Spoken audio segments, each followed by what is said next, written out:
Tiada ku ragu lagi untuk mengikutmu Yesus. Tiada ku ragu lagi untuk melayanimu. Walau banyak rintangan dan badai pun menerjang, tiada ku ragu lagi untuk selamanya.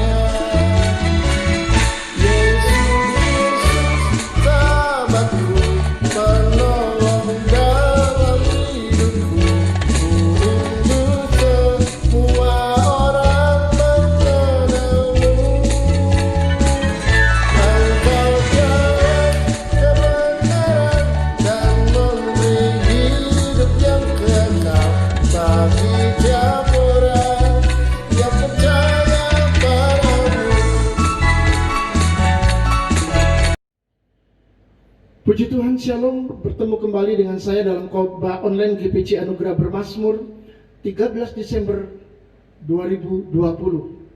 Mari kita berdoa agar firman Tuhan yang dinyatakan oleh Tuhan boleh memberkati hidup kita. Tuhan Yesus, terima kasih untuk hari ini. Kuduskan dan sucikan kami dengan darah-Mu, layakkan kami untuk menerima firman-Mu. Bukalah mata hati kami, mata pikiran kami, sehingga kami boleh mengerti dan memahami, bertumbuh dan berbuah bagi kemuliaan Tuhan. Urapi kami semua, baik yang menyampaikan maupun yang mendengarkan, supaya kami semua sama-sama diberkati oleh Tuhan. Terpujilah nama-Mu Bapa, di dalam nama Yesus kami berdoa dan mengucap syukur. Haleluya, amin. Saudara-saudara, saya mau sampaikan satu tema firman Tuhan, yakni ikut Yesus, bukan ikut aku. Siapakah aku di sini? Aku di sini adalah diri kita sendiri, ego kita. Mengikut Yesus bukan mengikuti diri kita, keinginan kita, kemauan kita. Pernahkah saudara pergi berwisata ke gunung bersama dengan teman atau saudara? Saya yakin itu pasti akan sangat mengasihkan. Tahun 2009 atau 2010, oleh berkat Tuhan saya bisa melakukan wisata rohani ke Gunung Sinai di Mesir. Saudara-saudara, kami start awal untuk naik ke puncak, kalau nggak salah mulai 12:30 atau jam 1 malam. Jam 1 pagi, dini hari ya. Dan saudara-saudara, kami naik unta, dan di separuh perjalanan kami berhenti untuk meneruskan perjalanan itu dengan jalan kaki. Dan tentu saja jalannya naik, melewati batu-batu yang kasar, namanya juga gunung. Tetapi saudara-saudara, itu mengasihkan, bertemu dengan banyak wisatawan asing, bertemu dengan banyak orang. Dan ketika sampai di puncak, kebahagiaan itu muncul. Ini dia puncaknya, bisa melihat kesemuanya, bisa melihat mentari pagi. Itu sangat luar biasa. Saya percaya kalau kita ada di gunung, kita menghirup udaranya yang segar tanpa polusi, kondisi yang tenang dan damai, luas. Wah, saudara, saya yakin akan menimbulkan rasa damai di dalam hati, menimbulkan ketenangan di dalam hati. Dan saya percaya bahwa banyak orang merindukan hal itu. Itulah yang kita inginkan.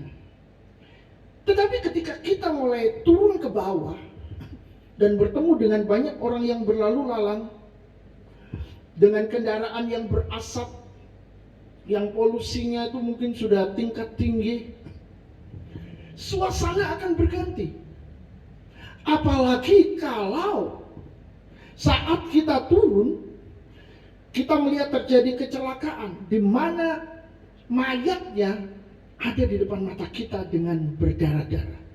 Saudara-saudara, saya yakin ketenangan dan damai itu akan menurun tajam. Belum lagi kalau nanti kita kembali ke rumah dengan semua kesan-kesan buruk saat kita turun gunung. Kita bertemu lagi dengan masalah-masalah dan problem-problem hidup yang biasa kita jalani. Tadinya rest ke gunung, turun sudah stres, pulang ke rumah lebih stres lagi karena tekanan ekonomi, tekanan sosial, tekanan keamanan, tekanan psikologis. Wow, berkumpul jadi satu di sana.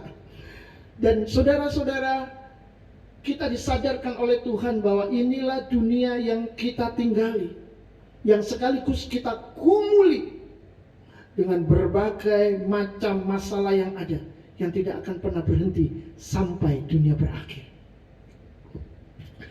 Itu sebabnya pengkhotbah berkata, oleh sebab itu aku menganggap orang-orang mati yang sudah lama meninggal lebih bahagia daripada orang-orang hidup yang sekarang masih hidup. Tapi yang lebih bahagia daripada kedua-duanya itu kuanggap orang yang belum ada, yang belum melihat perbuatan jahat yang terjadi di bawah matahari. Pengkhotbah pasal 4 ayat 2 dan 3 ini memberitahu kita bahwa orang mati itu katanya lebih bahagia daripada orang hidup. Dan yang lebih bahagia adalah yang tidak pernah ada, sehingga tidak melihat kejahatan manusia di bawah matahari.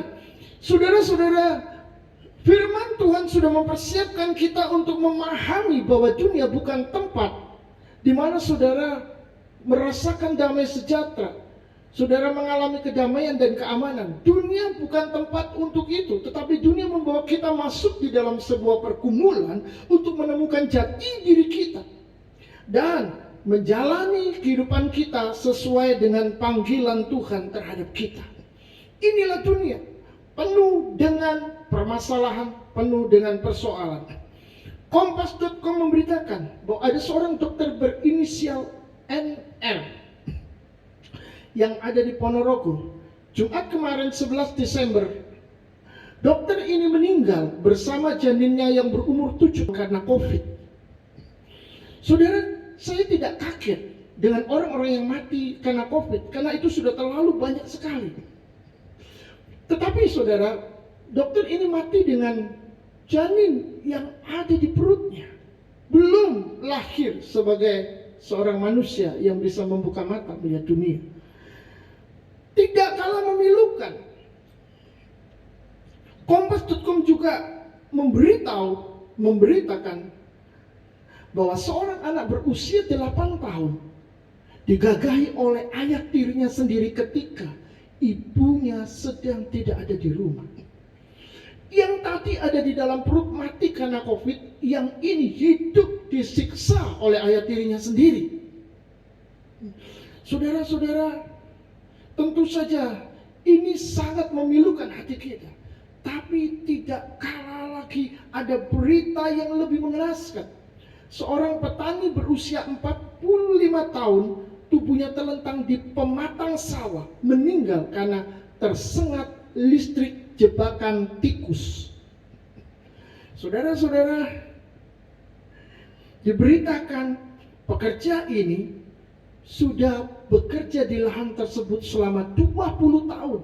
Itu artinya dia sangat mengenal daerah itu. Tapi dia tidak tahu di situ ada jebakan listrik tikus yang merenggut nyawanya. Ini sangat ironis. Jadi saudara-saudara, jebakan listrik itu adalah untuk binatang, untuk tikus, tapi yang mati malah manusia. Jadi sekali lagi, dunia adalah tempat di mana kita akan terus melihat hal-hal yang buruk terjadi. Saudara jangan berkata, oh masih ada hal-hal yang indah. Ya tentu saja. Kita akan belajar pelan-pelan, tapi kita akan melihat dari satu sisi dulu. Yang jelas saudara-saudara, di dalam kehidupan manusia akan mencari rasa aman dan damai. Semua akan mencari itu, mencari hidup yang sebaik mungkin. Kalau bisa berkelimpahan materi, betul, beruntung dan tidak buntung. Tapi kadang keadaan mendesak, di mana manusia tidak akan pernah memperoleh apa yang mereka inginkan. Masalah percobaan silih berganti, sehingga dicarilah solusi demi solusi. Ada orang-orang yang putus asa dengan penyakitnya.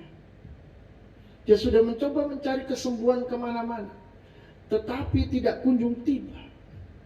Dia berlari dari klinik menuju klinik. Ada orang-orang yang punya masalah ekonomi. Mereka lari kepada pesugihan, penggandaan uang sampai korupsi. Apa saja dihalalkan, asal yang diinginkan tercapai. Bukankah ada berbagai macam masalah yang datang tanpa diundang? Itu sebabnya beberapa orang juga mulai menggunakan jailangkung jailanse. Datang tidak dijemput, pulang tidak diantar. Saudara-saudara yang dikasihi Tuhan, ada satu pertanyaan ketika saudara mendengar ini, apakah saudara termasuk mereka yang lari dari klinik ke klinik? Di dalam nama Yesus, saya berharap itu tidak akan pernah terjadi. Tetapi yang jelas, kita bisa belajar satu hal di sini, bahwa sikap mental mencari jalan yang mudah dan tidak mau susah akan memperbudak manusia mencari rasa aman dan nyaman dan tidak peduli benar atau salah. Orang akan menghalalkan segala cara kalau mentalnya adalah mental yang selalu ingin segala sesuatu itu mudah dan tidak ada kesulitan di dalamnya.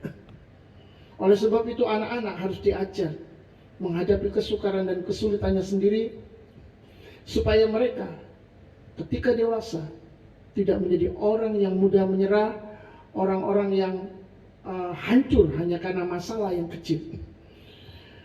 Solusi lainnya saudara adalah agama. Manusia mencari ketenangan batin, manusia mencari kedamaian. Dan ketika orang-orang bertemu dengan Kristus, wow, mereka memiliki banyak kesaksian. Terjadi mujizat-mujizat heran yang Tuhan lakukan di dalam hidup mereka. Ini adalah satu solusi dari masalah-masalah dan persoalan di dunia yang tidak bisa terselesaikan. Dengan mencoba ini dan itu juga tidak terselesaikan, lari kepada Tuhan. Dan ternyata di dalam Tuhan ada solusi. Mami saya suka berdoa. Ketika saya sakit, saya diajak masuk ke kamar dan menyanyikan sebuah lagu.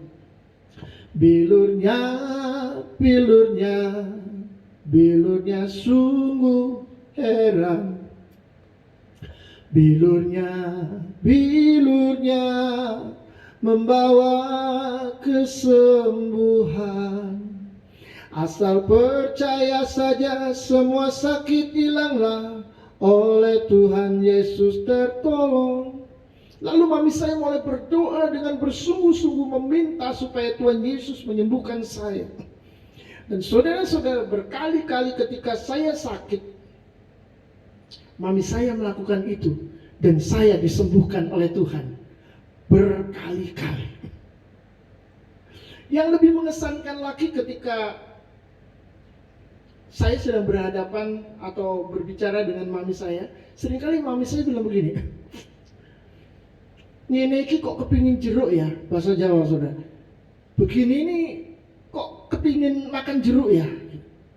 Saudara, tidak begitu lama, berselang beberapa menit, ada orang bawa jeruk satu kresek.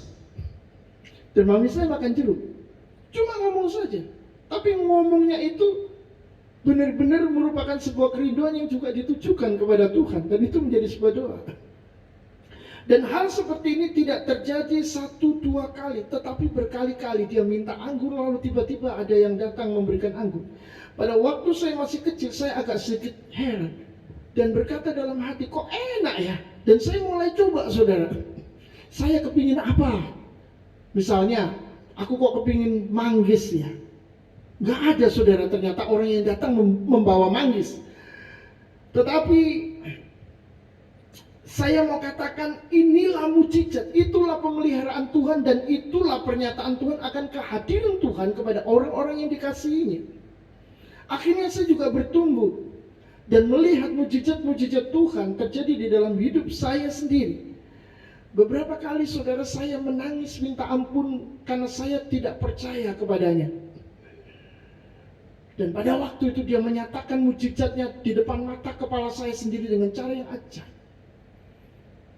Saya berkata, Tuhan ampuni saya tidak percaya. Tapi saat ini di depanku sendiri, Engkau menyatakan kemuliaan.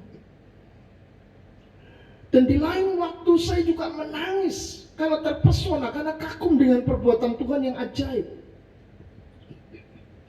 Sungguh saudara-saudara, saya menjadi gemetar melihat apa yang Tuhan kerjakan dalam hidup saya. Sebuah kesaksian sederhana. Suatu hari saya membutuhkan uang 200.000 untuk sebuah keperluan. Dan hari itu, sore hari itu, saya harus memilikinya. Kalau tidak, maka batalah apa yang sudah disiapkan dan direncanakan. Saudara-saudara, pada hari itu ada seseorang yang tidak terlalu saya kenal, ya cuma saya tahu. Dengan anehnya dia datang ke rumah saya dan memberikan sebuah amplop yang isinya adalah 100.000 rupiah. Pada waktu tamu itu pulang, saya ambil amplop itu dengan terkagum-kagum karena saya sedang berdoa, mengatakan kepada Tuhan saya punya kebutuhan 200.000. Waktu saya buka, saya lihat 100.000. Saya senang sekali. Tapi setelah itu, saya berkata begini, tapi ini cuma 100.000, masih kurang 100.000. Jadi, ya percuma saja. Nah, hari itu adalah hari raya Imlek, dan kebiasaan orang-orang Chinese, ya, orang-orang Tionghoa, kalau hari raya Imlek pergi ke saudara-saudara, lalu Kyonghi, dan dapat angpo. Begitu pula saya juga dapat angpo. Sampai pulang, sampai di rumah, saya mulai buka angpo saya satu persatu. Saya kumpulkan. Saudara tahu berapa? Ternyata dari uang yang saya kumpulkan itu mencapai 100.000. Jadi 100.000 dari amplop yang diberikan orang pertama dan 100.000 dari angpo itu benar-benar pas 200.000. Dan itulah yang membuat saya gemetar. Saya bawa amplop dan angpo itu ke dalam kamar. Saya gemetar dan saya sujud di bawah kaki Tuhan. Saya menangis. Saya berkata, Tuhan, Engkau luar biasa. Saya tahu saudara, Tuhan bisa memberi lebih banyak dari itu. Tetapi 200.000 itu adalah angka yang ajaib. Karena memang itulah yang saya butuhkan. Dan itu membuat saya percaya, membuat iman saya menjadi semakin bertumbuh di dalam Dia. Saudara-saudara yang dikasihi Tuhan, itu membuat saya terbentuk dengan satu cara berpikir bahwa tidak ada yang mustahil bagi Tuhan. Tidak ada yang sukar di matanya. Dia itu luar biasa. Dia sanggup melakukan apa saja di dalam hidup saya. Bahkan saya tidak khawatir dengan hal-hal buruk yang terjadi selama saya bersama dengan Tuhan. Saya sangat percaya bahwa itu juga dirasakan oleh Petrus saat dia bersama-sama dengan Yesus. Waktu Petrus bersama-sama dengan Yesus, dia melihat mujizat-mujizat yang luar biasa dan ajaib. Dan saudara-saudara, itu membentuk cara berpikir Petrus bahwa bersama dengan Yesus tidak ada yang mustahil, tidak ada yang sukar, tidak ada yang sulit. Semua masalah apapun bisa terselesaikan. Begitu bagusnya. Tidak ada hal-hal yang perlu dikhawatirkan, tidak ada bahaya. Tetapi ternyata saya dan Petrus salah. Saudara-saudara yang dikasihi oleh Tuhan, Tuhan mau kita terus bertumbuh di dalam Dia. Dia mau kita belajar untuk menerima keputusan Tuhan dengan membiarkan kita masuk kemanapun Ia mau. Dengan membiarkan Dia membawa kita kemanapun Ia mau. Baik itu baik, baik itu tidak baik menurut kita, menurut pandangan kita. Karena saudara-saudara, hidup di dunia ini bukan hanya untuk bersenang-senang saja. Tuhan tidak pernah memprogram rencananya agar kita cuma bersenang-senang saja. Tetapi program Tuhan adalah agar kita menyenangkan hatinya melalui segala persoalan yang kita alami dalam hidup ini, melalui segala yang kita jalani dalam hidup ini, melalui semua yang terjadi di dalam hidup kita. Tuhan mau kita menyenangkan hati Tuhan. Seringkali saat kita menjadi milik Kristus, kita seperti di atas gunung. Kita menikmati damai sejahtera. Dan orang-orang percaya memiliki pengalaman pribadi yang sifatnya masing-masing. Tetapi saudara-saudara, itu tidak akan terjadi terus-menerus. Karena kita akan turun gunung dan kita akan menghadapi pergumulan hidup bersama dengan Yesus. Dan itulah kehidupan nyata. Seorang bayi akan membuka matanya dan mulai merasakan kehidupan baru dengan adanya sentuhan-sentuhan yang lembut, sampai sentuhan-sentuhan yang kasar, yang keras.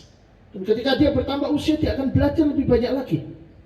Dan pengalaman setiap orang bisa berbeda-beda. Di dalam Matius 16 ayat 23, maka Yesus berpaling dan berkata kepada Petrus, "Enyahlah iblis, engkau suatu batu sandungan bagiku, sebab engkau bukan memikirkan apa yang dipikirkan Allah, melainkan apa yang dipikirkan manusia."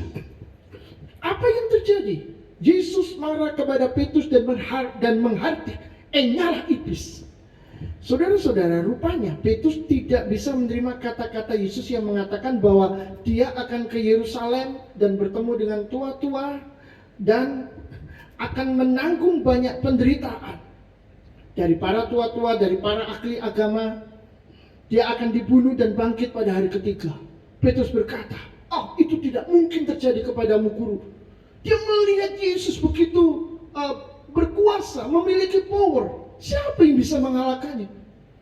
Tetapi saudara, Yesus berkata, "Enyahlah iblis, engkau memikirkan apa yang dipikirkan manusia dan bukan dipikirkan oleh Allah, oleh Tuhan." Saudara-saudara yang dikasihi oleh Tuhan,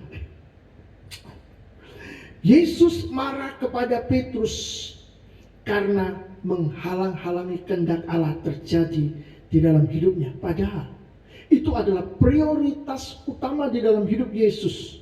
Dia harus menderita supaya dia bisa menanggung dosa manusia. Dia bisa menanggung dosa manusia di dalam tubuhnya untuk keselamatan manusia. Kalau menghalangi itu, tidak mau menerima Yesus mengalami penderitaan, maka keselamatan tidak akan terjadi. Dan itu terjadi hari-hari ini. Orang-orang begitu tidak bisa menerima, menolak bahwa Yesus telah mati dan bangkit. Tuhan kok seperti itu. Tetapi orang-orang yang percaya akan menerima keselamatan. Ini sudah kehendak Tuhan. Saudara-saudara, ini merupakan pembentukan mentalitas seorang murid. Ketika Petrus seperti itu di depan murid-murid yang lain, Yesus begitu marah dan berkata, "Enyahlah engkau iblis. Engkau tidak memikirkan apa yang dipikirkan Allah, tetapi yang dipikirkan manusia." Saudara-saudara, ini akan membuat seluruh murid-murid kaget, tersentak. Oh, Yesus marah. Mereka pasti ada rasa takut. Dan itu akan membuat mereka sadar, "Oh, aku juga salah." Mungkin murid-murid yang lain juga berpikir yang sama. Kita tidak tahu. Di dalam Matius 16 ayat 24 sampai 27, lalu Yesus berkata kepada murid-muridnya, "Setiap orang yang mau mengikuti aku, ia harus menyangkal dirinya, memikul salibnya dan mengikuti aku. Karena barang siapa mau menyelamatkan nyawanya, ia akan kehilangan nyawanya. Tetapi barang siapa kehilangan nyawanya karena aku, ia akan memperolehnya. Apa gunanya seorang memperoleh seluruh dunia tetapi kehilangan nyawanya? Dan apakah yang dapat diberikannya sebagai ganti nyawanya? Sebab anak manusia akan datang dalam kemuliaan Bapanya, diiringi malaikat-malaikatnya. Pada waktu itu ia akan membalas setiap orang menurut perbuatannya." Saudara-saudara, yang harus diketahui dan dilakukan oleh seorang percaya yang menyerahkan dirinya kepada Yesus adalah ia harus bersedia dimuridkan. Sekali lagi, yang harus diketahui dan dilakukan seorang percaya yang menyerahkan dirinya kepada Yesus adalah dia harus bersedia dimuridkan. Dan bukannya dinina-bubukkan, diangkat-angkat dalam kesenangan, karena itu akan membuatnya tidak bertumbuh dan berbuah. Padahal Tuhan sendiri meminta dan mau menghendaki bahwa setiap orang yang telah dipanggil dan dipilihnya berbuah dan buahnya itu tetap. Saudara-saudara, berbuah banyak adalah kehendak Allah. Dan saudara, kita tidak akan pernah berbuah kalau kita tidak masuk di dalam pemuridan, kalau kita tidak dimuridkan oleh Tuhan.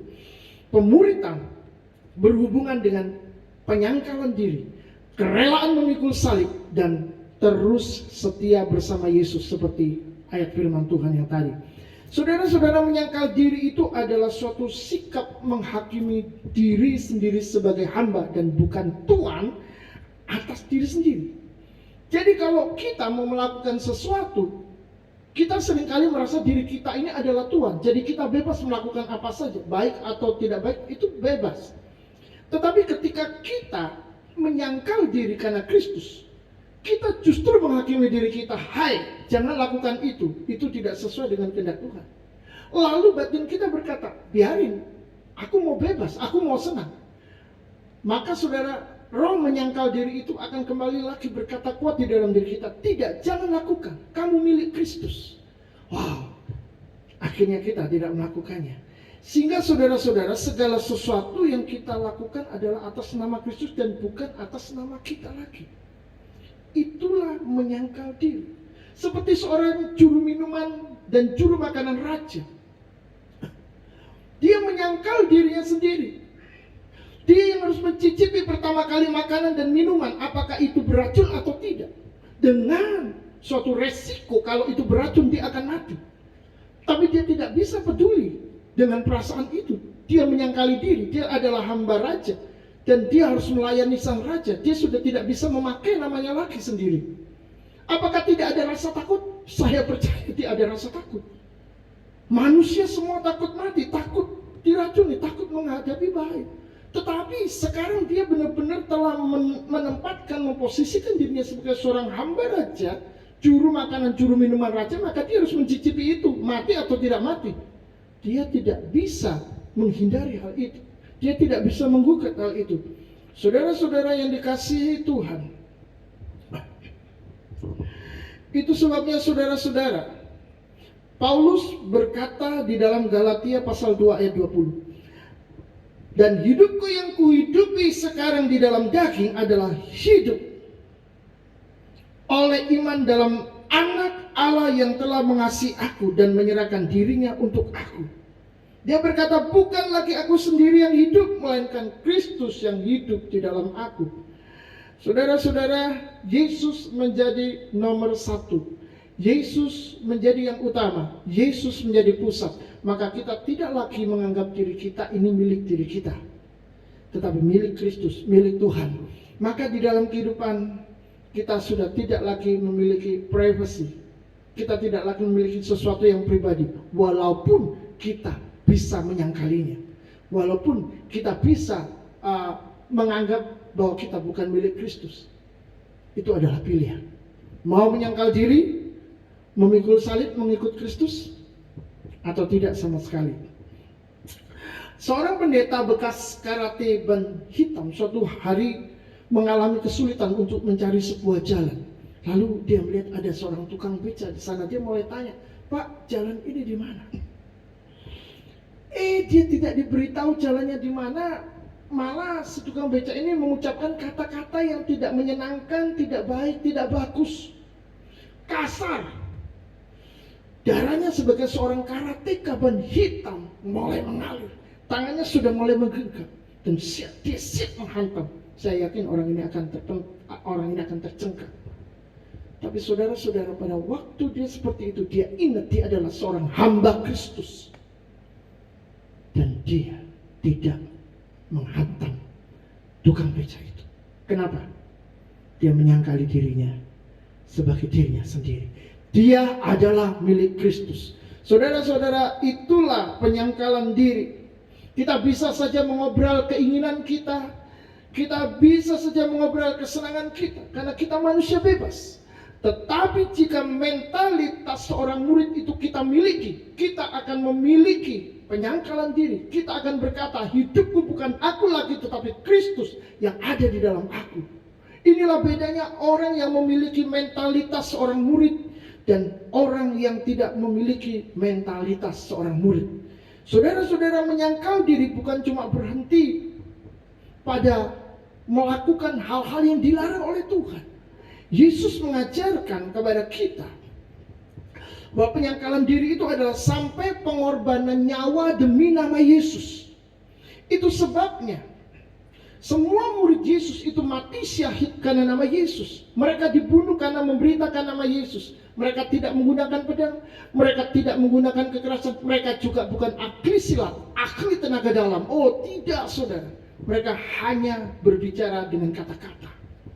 Mati hidup mereka ada di tangan Tuhan. Tuhan mau menyelamatkan mereka, walaupun dikepung ribuan orang, mereka akan tetap selamat. Tapi kalau tidak, mereka akan hancur mati dan mungkin mengalami luka-luka dan penganiayaan yang luar biasa. Tapi saudara-saudara yang dicintai Tuhan, para murid ini sudah memiliki mentalitas seorang murid. Mereka menyangkal diri, mereka memikul salib, mereka rela, dan mereka setia bersama-sama dengan Yesus. Itu sebabnya saudara-saudara, semua murid-murid Yesus, semua rasul mati syahid, kecuali Yohanes. Rasul Yohanes mati tua. Dia tidak mati dibunuh, tetapi dia sudah sempat dimasukkan ke sebuah kuali berisi minyak panas, jadi goreng di sana saudara. Tetapi dia tidak mati. Kaisar Domitian memerintahkan untuk dia tidak memberitakan Yesus, tapi mereka akan tetap memberitakan Yesus. Rasul Yohanes disiksa, dianiaya, tidak mati. Dan karena tidak mati, Kaisar Domitian mungkin agak sedikit bingung apa yang harus dilakukan. Akhirnya dia dibuang ke pulau yang bernama Patmos, pulau pengasingan, sehingga dia tidak bisa memberitakan Injil kemana-mana. Tetapi justru di sana Rasul Yohanes menerima penglihatan, dan akhirnya hari ini kita memiliki Alkitab. Di akhir kitab ada kitab Wahyu. Itulah kitab di mana rencana Allah tidak bisa digagalkan oleh manusia, karena Rasul Yohanes yang mau dibunuh tidak mati, dibuang ke Patmos supaya tidak memberitakan Injil, justru menerima penglihatan, supaya penglihatan itu menjadi berkat buat kita hari ini. Saudara-saudara yang dikasihi Tuhan, di dalam 1 Petrus pasal 4 ayat yang ke-1, kita akan melihat bahwa Petrus sudah berubah. Yang dulunya menyangkal 3 kali, sekarang justru malah berkata kita harus memiliki pikiran untuk hidup menderita seperti Yesus sudah menderita karena kita. Dia berkata, jadi karena Kristus telah menderita penderitaan badani, kamu pun harus juga mempersenjatai dirimu dengan pikiran yang demikian. Karena barang siapa telah menderita penderitaan badani, ia telah berhenti berbuat dosa. Saudara-saudara, Petrus telah lulus menjadi murid.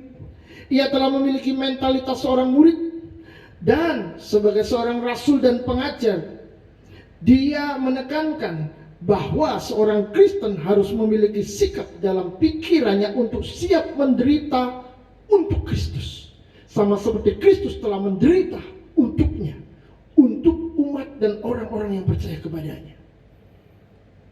Jadi ada 3 hal yang kita dapatkan dari firman-Nya. Yang pertama, dunia yang fana bukanlah surga yang kekal. Jangan rindu untuk hidup 1000 tahun lagi. Dunia menggoda saudara untuk menikmati kesenangannya yang sementara, dengan cara menyakiti hati Tuhan. Tapi pada akhirnya dia akan membawamu dalam kesengsaraan hidup. Karena dunia adalah gudang dosa dan penderitaan. Saudara-saudara yang dikasihi Tuhan, rindukanlah Yesus memimpin hidup kita di dalam dunia yang fana ini. Maka saya percaya kesejahteraan hidup dari Tuhan, damai sejahtera dari Tuhan akan kita peroleh, plus dengan keselamatan kekal yang daripadanya.